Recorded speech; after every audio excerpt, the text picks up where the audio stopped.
अस्वस्थता लपवणारं हे अधिवेशन होतं, अपयश लपवणारं हे अधिवेशन होतं. तेव्हा 100 दिवसात आम्ही काय करणार हा एक त्यांनी संकल्प केला होता. मला वाटतं तो संकल्प आपल्याकडे असेल, कारण आपल्याच माध्यमातून तो आम्हाला कळला होता. आता त्यांनी जे म्हटलं होतं की प्रत्येक आराखड्याला 100 दिवसाचे ठोस नियोजन करण्याच्या फडणवीस यांच्या सूचना. किती सूचना कोणत्या आराखड्याला दिली कल्पना नाही. कृषी विभागाने आपल्या आराखड्यातून शेतकरी केंद्रबिंदू ठेवून योजनांची अंमलबजावणी करा. शेतकऱ्यांच्या आत्महत्या कशा सुरू आहेत, हमी भाव मिळतच नाहीये, हमी भावापेक्षा कमी दराने खरेदी झाली, त्याच्यानंतर ही सगळी खरेदी केंद्र जी काय असतील, कापसाची असतील, सोयाबीनची असतील, ही बंद करण्यात आली. वन विभागाने परदेशी विद्यापीठांना महाराष्ट्रात आकर्षित करण्याचं काय काय होतं, या सगळ्या 100 दिवसातल्या आराखड्यापैकी एकही गोष्ट मला नाही वाटत या अर्थसंकल्पामध्ये त्यांच्या योजना काय नेमक्या आहेत याच्याबद्दल बोलण्यात आलं किंवा ठोस काही उपाययोजना करण्यात आली. त्याच्या पलीकडे म्हणजे ही त्यांचा संकल्प जो काही होता करणार तो तर कुठे दिसलेलाच नाहीये. पण 100 दिवसामध्ये काय काय घडलं, काल हर्षल यांनी छान लेख लिहिलेलाच आहे. पण एकूण महायुतीचं सरकार सत्तेत आल्यानंतर एक बीडच्या सरपंचांची हत्या झाली, त्याच्यानंतर सोमनाथ सूर्यवंशी यांची हत्या झाली, स्वारगेट बलात्कार प्रकरण घडलं, भ्रष्टाचाराची प्रकरण बाहेर येतात. आणि त्याच्याबद्दल कुठेही हे म्हणजे रस्ते, मुंबईचा रस्ता घोटाळा आपल्या माध्यमातून सुद्धा हा जनतेसमोर आलेला आहे. म्हणजे संपूर्ण मुंबईमध्ये खोदकाम केले गेलेलं आहे. मोबिलिटी ऍडव्हान्स तो काय आहे तो दिला गेलाय, कोणाला दिलाय, किती दिलाय, त्याचं पुढे काय झालं याच्याबद्दल बैठक जरूर झाली अध्यक्षांच्या दालनामध्ये. पण त्याचं निष्पन्न काय, नेमकं पुढे काय होणार आहे, त्याच्यावरती तुम्ही एओडब्ल्यूची चौकशी करणार आहात का, हा भ्रष्टाचाराचा पैसा गेला कुठे, कोणाच्या खिशात गेला, कोणत्या कॉन्ट्रॅक्टरने कॉन्ट्रॅक्ट मिळाली, या सगळ्या गोष्टीबद्दल कुठेही समाधानकारक उत्तरं अशी काय महाराष्ट्रातल्या जनतेला मिळाली. बरं, कर्ज माफी करणार होते त्याच्याबद्दल कुठे वाच्यता नाही. लाडक्या बहिणीला 2100 रुपये देणार होते त्याच्याबद्दल कुठेही वाच्यता नाही.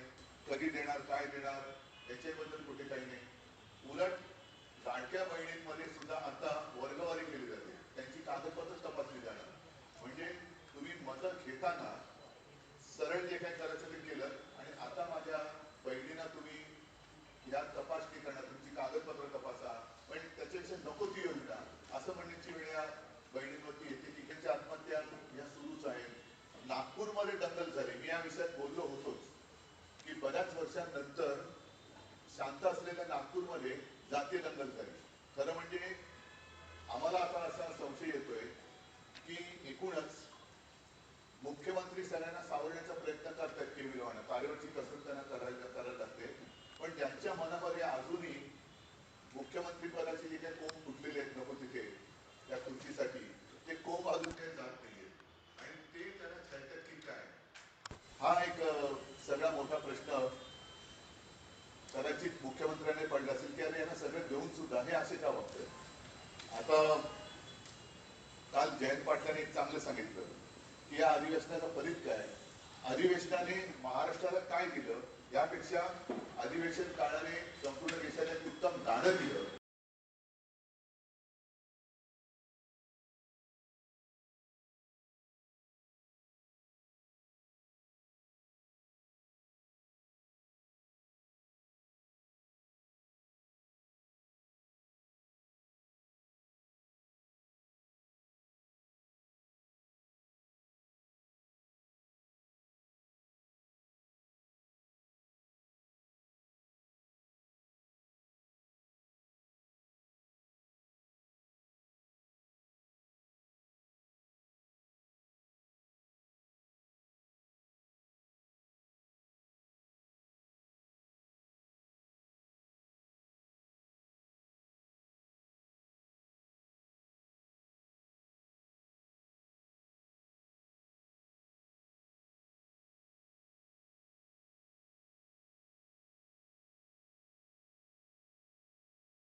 लक्षवेधिका भास्करराव जाधव आणि तो तर सरळ सरळ आरोप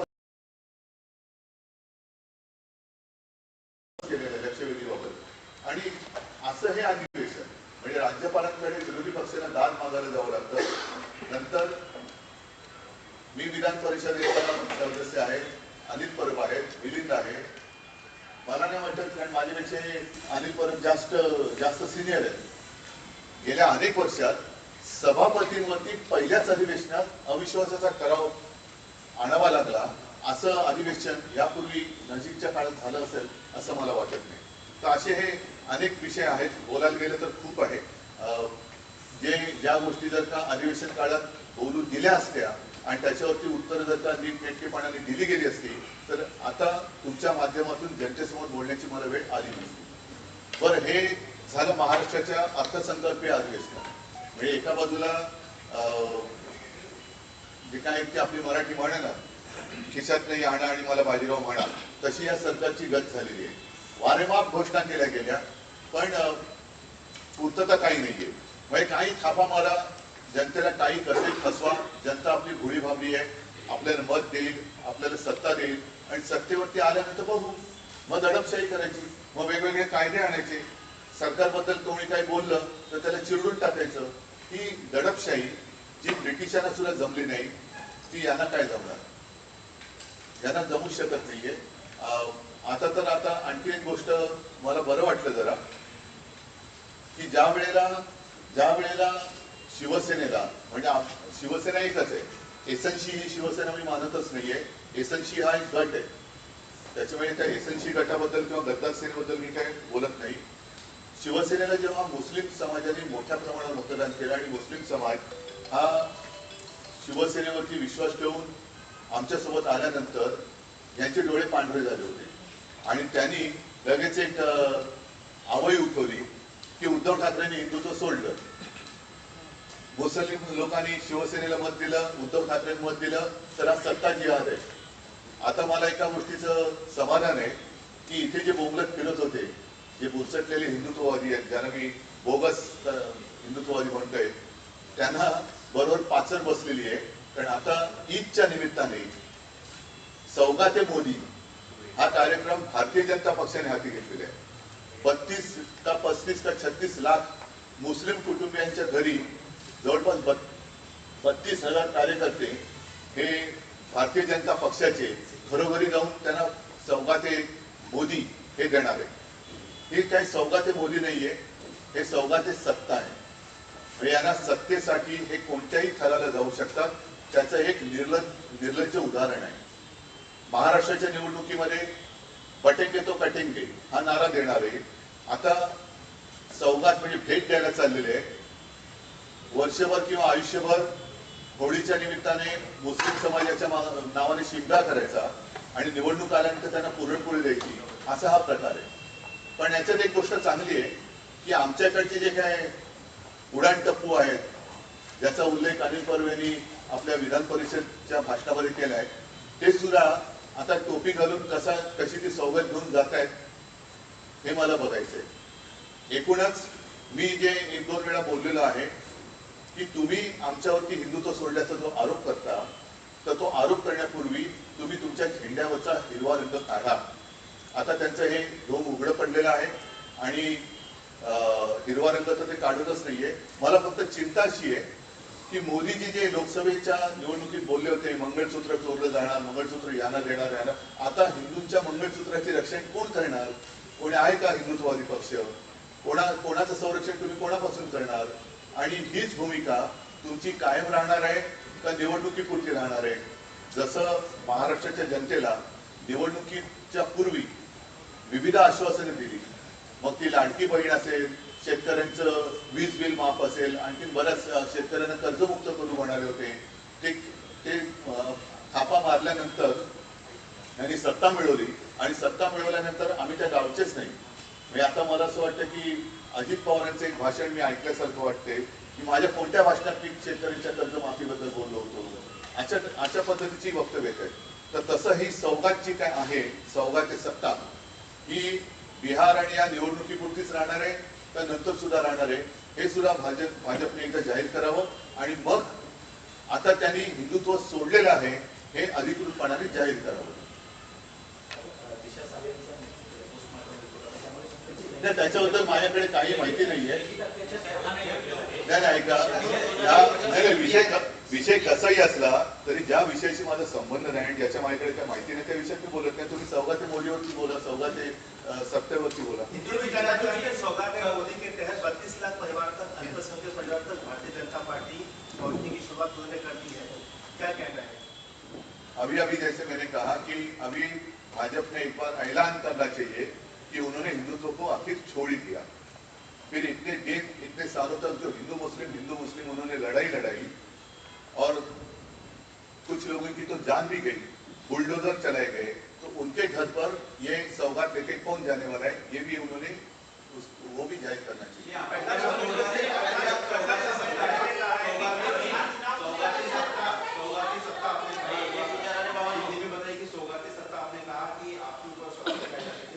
जब मुझे मतलब जो मेरी शिवसेना एक ही है, दूसरी है वो गद्दार सेना है, उसको शिवसेना मानने की कोई आवश्यकता नहीं है. तो जब शिवसेना को मुस्लिम समाज ने भारी मतदान किया तब इन्होंने एक ऐसी अफवाह पहले कि ये सत्ता जिहाद है. तो अब ये सत्ता है क्या सौगाते सत्ता ले तो दूसरा क्या है? ये सत्ता पाने के लिए कुछ भी कर सकते हैं और इसका एक उदाहरण है. लहू में भीगी हुई सौगाते मोदी और 100 चूहे खा के दिल्ली चली हज को, ये प्रकाश अंबेडकर ने कहा है. तो उन्होंने कहा, मैंने आज जो कहा मुझे कहना तो मैंने कहा.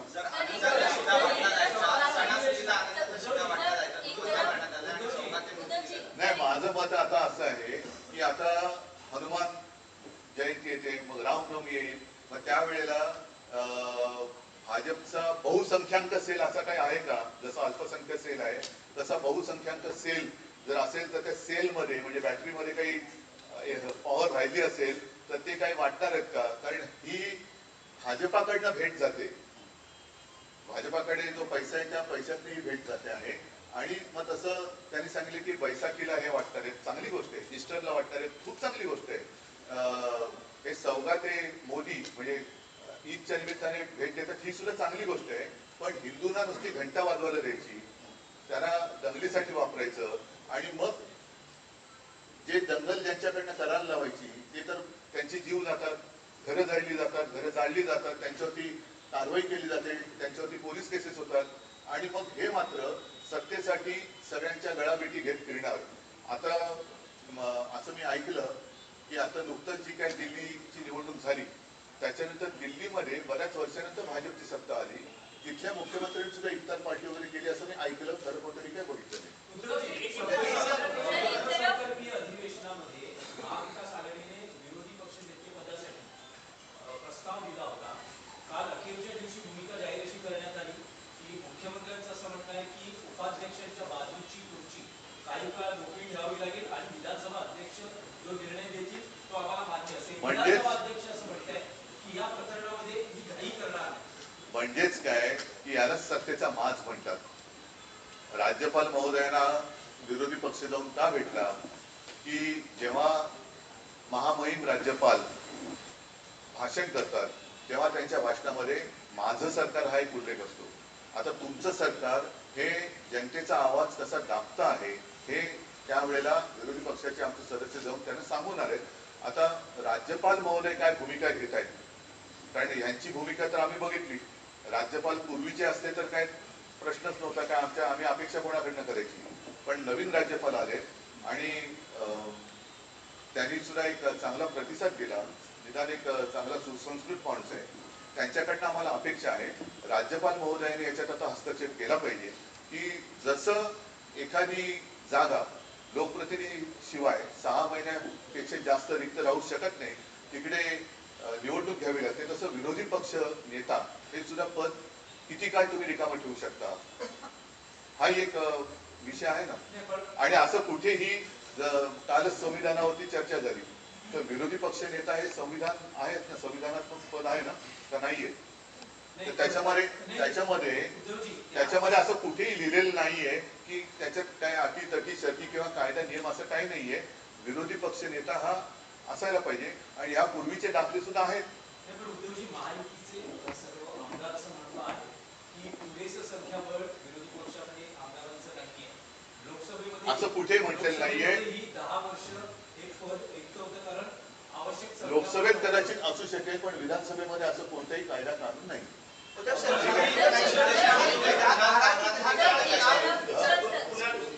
हा आणि एक मिनिट, जर संख्याबळाचं जर का काही असलं त्यांच्या वेगळ्या संविधानात तर त्यांनी तसं लिहून द्यावं.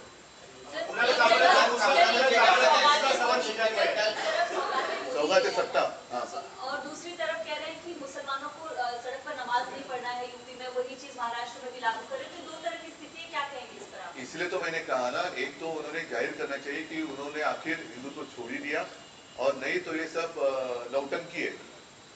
ये तो नौटंकी है सिर्फ सत्ता हासिल करने के लिए. जैसे अभी बिहार की इलेक्शन आ रही है, उनके साथ नीतीश कुमार है, तो क्या जवाब देंगे वो? नीतीश वहां बिहार में करके दिखाओ नहीं. एक तो उनको आप सौगात दे दो, नहीं तो बिहार में भी कहो कि हम नमाज नहीं पढ़ने की, कुछ तो करो. निर्मला सीतारामन पर कटाक्ष किया है चावला ने और उसको दूसरा सबक भेजा गया मुंबई पुलिस द्वारा. बघा, आता मी काय त्याचं वकीलपत्र इकडे घेऊन बसलो नाहीये. जे त्यांनी केलं, मला जे बोलायचं ते मी बोलतो.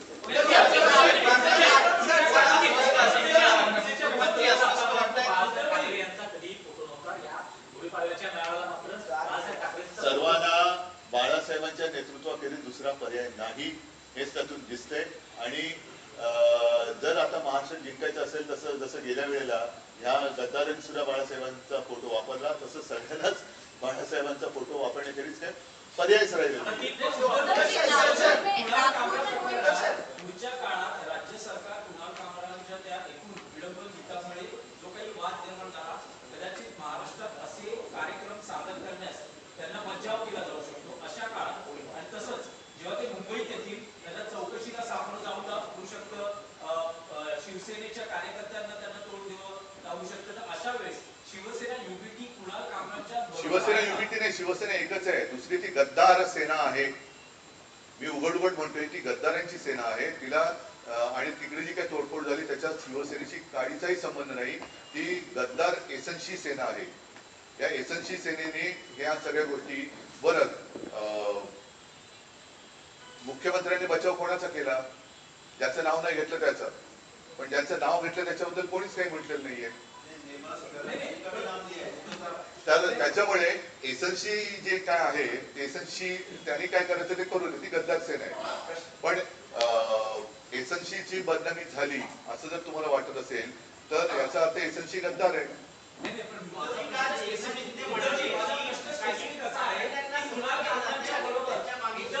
एक मिनिट.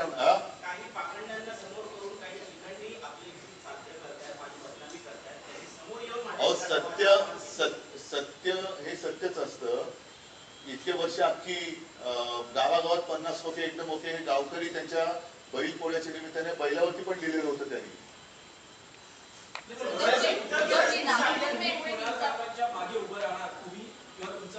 मी आता जे बोललो ते फार महत्वाचं आहे. ते हे करतील. एक तर हा निरर्थक संकल्प ज्यातनं महाराष्ट्राला काही मिळालेलं नाहीये. स्वतः मी म्हटलं जसं 5वी बहुमत मिळवलेलं अस्वस्थ सरकार आहे. आणि त्याच्यानंतर चौघा ते सत्ता हा देशासमोरचा सगळ्यात मोठा प्रश्न आहे. बाकी गद्दार बिद्दार फडतूस प्रश्न आहे. तर चौघा ते सत्ता या निमित्ताने भारतीय जनता पक्ष जाहीर करणार का की त्यांनी हिंदुत्व सोडलेलं आहे आणि ते जे काय करतायत हा सुद्धा मग सत्ता जिहाद आम्ही मानायचा का, याच्याबद्दल त्यांनी म्हटलं पाहिजे.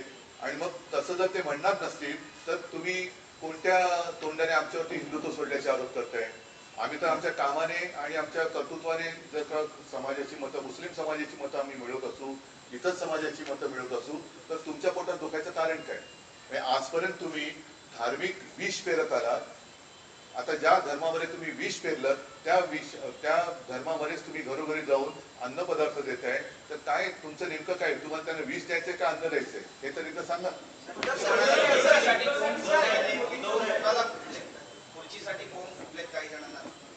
तुम्ही बघू शकता त्यांच्या पुढे मी कसं सांगतो.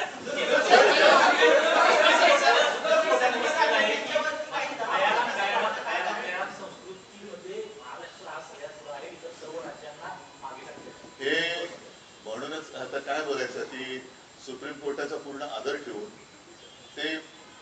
म्हणजे खूप चांगली झाडाझडती खूप घेतात, जसं चंद्रचूड साहेब सुद्धा होते. पण नंतर काय झालं तुम्ही बघितलं. त्याच्यामुळे जोपर्यंत निकाल लागत नाही आणि सुप्रीम कोर्ट हे बघतंय, म्हणजे सुप्रीम कोर्ट हे नोंदवतंय, तर माझी विनंती आहे की सुप्रीम कोर्टाने आता लवकरात लवकर आमच्या बाबत सुद्धा तो काही निकाल, कारण निकाल तर लागला पाहिजे, काही असेल तो असेल, सत्याला स्मरून सत्यमेव जयते जे आहे त्यानुसार निकाला लागलाच पाहिजे. आणि सुप्रीम कोर्टाने जर का याची दखल घेतली असेल आयाराम गयारामची, तर त्या आता आयाराम गयारामची मंदिरं बांधली जात आहेत सत्तापद देऊन, ती मंदिरं तोडली पाहिजे. अटक होते कबुली दिली आहे की मीच फोन केला होता इंद्रजित सावंत यांना, 1 महिनाभर लागतो, कृष्णा आंधळे अजून त्याच्याकडनं एक निबंध लिहून घेतील आणि सोडतील. वाटतं तुम्हाला की सोडून सोडतील, बघा तुम्ही. अजूनही आता मला माहिती नाही, कारण काही बातम्या आपण विसरून जातो. आता असा जर का मी तुम्हाला प्रश्न विचारला पटकन तुम्ही सांगा, कोणत्या शाळेमध्ये त्या चिमुरडीवरती अत्याचार झाला होता, कोणत्या गावातून? नक्की नक्की ना आहे ना. म्हणजे एक क्षण तुम्ही पण गोंधळात पडला ना की खरंच बदलापूरचा. आता तुम्ही काय म्हणाला, आपटेची शाळा. आपटे कुठे आहेत? आपटे कुठे? तेव्हा जे काही काऊर उठलं होतं अक्षय शिंदेच्या एन्काउंटर नंतर की हे तुम्ही कोणाला वाचवण्यासाठी केलेत का, तर आज ते संचालक कुठे आहेत? त्यांच्याबद्दल कोणीच काय बोलत नाहीये. तसंच हे कोरटकर बद्दल तुम्ही किती ओरडणार, 2 दिवस ओरडाल, पण अटक केली, आता तो कोणत्या तुरुंगात आहे, काय करणार, त्याला किती दिवस, म्हणजे या सगळ्या गोष्टी ज्या आहेत ना हातून वाचून चालेल. सोलापूरकर कुठे? सोलापूरकर कुठे? जो महाराजांची उघड उघड एवढी बदनामी करतोय, म्हणजे गद्दाराचा अपमान तुम्हाला सहन होते, त्याच्यावरती लगेच त्याचा स्टुडिओ तोडता, त्याला 2-2 समन्स पाठवताय. सोलापूरकडला तुम्ही एकही समन्स नाही पाठवत. तुम्हाला अधिकार काय कामगावरती कारवाई करण्याचा? म्हणजे तुम्ही कोणाचा तुम्ही हे घेऊन चाललेला आदर्श, छत्रपती शिवाजी महाराजांचा की खंडोजी खोपडेचा? खंडोजी खोपडेचा कोणी अपमान केला तर तुम्ही ताबडतोब त्याला शिक्षा करणार, आणि आमच्या दैवताचा कोणी अपमान केला तर तुम्ही नुसतं चोर पोलीस खेळणार. हे जे काही ढोंग आहे ना, हे आता पूर्ण सगळ्यांनी बघितलेलं आहे. त्याच्यामुळे मी परत सांगतोय की प्रचंड बहुमत मिळवलेलं हे अस्वस्थ सरकार आहे. त्यांना कळतच नाही यांची खुर्ची कोणतरी खेचेल, कोणाचे लागेबांधे कोणाची आहेत, नागपूरमध्ये दंगल नेमकी कोणी घडवली, या सगळ्या गोष्टीचा काय छडा लागत नाहीये. इतिहास असं म्हणतात की छत्रपती महाराज सर्वधर्मीय नव्हते, संभाजी पिढी असं म्हणतात की सर्वधर्मीय नव्हते. त्यांनी कोणत्या बागेचा आंबा खाल्ला मला माहिती नाहीये, त्याच्यामुळे मला काय त्यांच्याबद्दल बोलायचं नाही.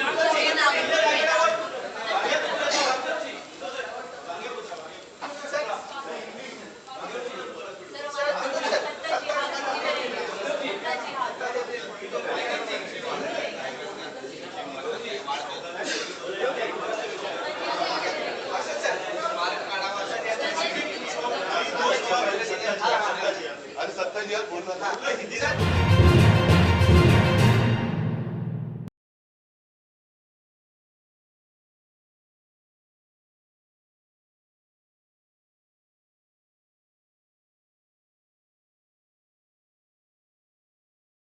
जे काही समाधी किंवा जे काही स्मारक आहे त्याबद्दल इतिहास तज्ञांचं मत घेणं गरजेचं आहे. आणि काहीतरी कमिटी नेमा, काय वाटेल ते करा, ठेवायची ते ठेवा, उकडायची ते उकडा, परंतु त्याच्यावरनं एवढी पेटवापेटवी करण्याच्या आधी अरबी समुद्रातल्या शिवछत्रपतींच्या स्मारकाबद्दल एवढे कोण उठत का नाही, हा प्रश्न माझ्या मनाला पडलेला आहे. संपूर्ण राज्याने सत्ताधाऱ्यांना विचारलं पाहिजे की हे कुत्र्याच्या समाध्या वगैरे ह्याच्यावरनं भांडण्यापेक्षा छत्रपतींच्या स्मारकाचं ज्याचं जलपूजन पंतप्रधान नरेंद्र मोदी यांच्या हस्ते झालेलं आहे, ज्याला मी सुद्धा उपस्थित होतो, त्या जलपूजनाचं काय करायचं? त्या स्मारकावरती पाणी सोडले तुम्ही, छत्रपतींचं स्मारक कधी करणार, हा प्रश्न कोणी कोणाला विचारत का नाहीये? मी कोण बाबा मोदींना स्मरण करून देणार? नाही, आता हे परत आहे की छत्रपतींच्या स्मारकाबद्दल स्मरण करून द्यावं लागतं, हे याच्यासारखं दुर्दैव काय? आणि हे काय कोणाला हिंदुत्व शिकवत आहे? आता तुमच्या लक्षात आलं असेल की ज्यांना छत्रपतींच्या स्मारकाबद्दल काय पडलेलं नाहीये ते सोलापूरकर आणि कोरटकरला काय अटक करणार, कोश्यारीनं काय कारवाई करणार? कोश्यारी सत्ता जिहात नाही, सौगात आहे सत्ता.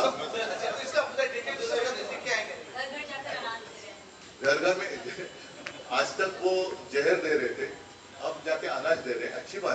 लेकिन भाजपा ने अभी ऐलान करना चाहिए कि उन्होंने आखिरकार हिंदुत्व छोड़ ही दिया और अब उनको कोई अधिकार नहीं रहा जो मेरे ऊपर आरोप लगाते हैं या मेरी आलोचना करते थे कि उद्धव ठाकरे ने हिंदुत्व छोड़ा, भाजपा को कोई अधिकार नहीं रहा है। आखिरकार उन्होंने भी हिंदुत्व छोड़ दिया है। तो आगे जाकर देखते क्या सर, होता है। विधानसभा लोकसभा चुनाव में नारा था एक है तो सेफ है और अभी एक है तो सेफ है, बटेंगे तो कटेंगे, आपका मुंबई सूत्र चुराएंगे। तो अभी अगर भाजपा ने भी हिंदुत्व छोड़ दिया है तो हिंदू सेफ है या नहीं है? और जो यहाँ अपने आप को हिंदुत्व के रक्षक मानने वाले जो लोग हैं, उनकी मुझे तस्वीर देखनी है कि वो कैसे जाते हैं घर घर में और मस्जिद में जाकर कैसे वो सौगात देते हैं। ठीक है सर।